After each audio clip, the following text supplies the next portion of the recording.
How goes it? I'm Will Maxwell, and this is What Did We Miss? Now, it might be hard to believe, but between tracking Hurricane Matthew and telling you which of your neighbors committed a crime today, WWAY cannot bring you every story that's happened. In this segment, I track down stories we didn't report and give them their due time on the 130th biggest local TV market in the country.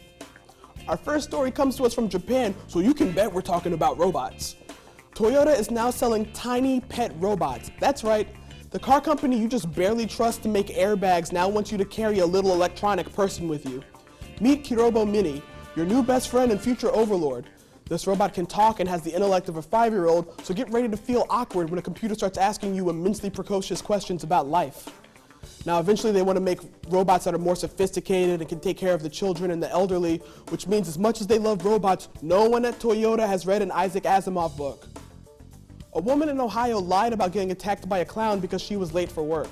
I don't know how late she was, but I'm guessing it was late enough that I was stuck in traffic, wasn't going to cut it. The 18-year-old woman made up a story of a knife-wielding clown ambushing her and cutting her thumb. That's when they should have known it was fake, because the clown committed a very specific livable injury. That's like if I approached you and was like, I just got mugged. The robber came out of nowhere and stubbed my toe on my desk. Now this is upsetting because filing false reports are a waste of the police's time, and she made up a story that embraces clown stereotypes. We, as a society, need to stop causing harm to the reputation of clowns. They are wholesome beings that only exist to make us laugh, and painting them as scary or violent is just disgusting.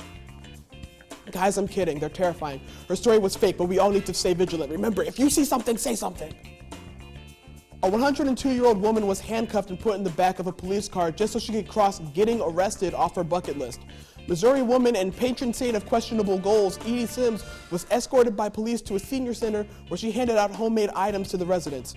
Sims says she's always wanted this experience, but it could not have been that big a priority. I mean, if she really wanted to get arrested, she had 102 years to commit a crime. She could have shoplifted, opened someone's mail, sat on the curb and drank beer from a bucket, which is actually illegal in St. Louis. They had so many problems with someone drinking beer from a bucket while sitting on the curb that they were actually like, we need to do something about this.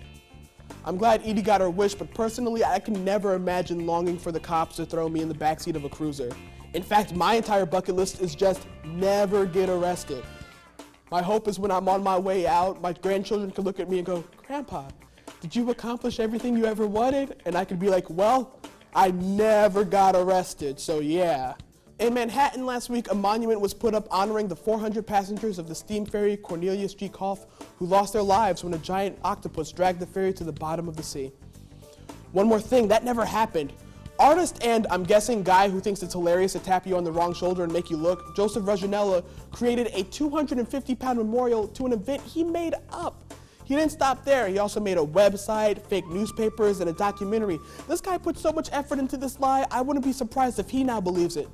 This is all part of a social experiment to see how gullible people are. Gullible? Exactly what part of the New York Harbor's water containing a horrific terror am I not supposed to believe? I'm Will Maxwell, and that's what we missed.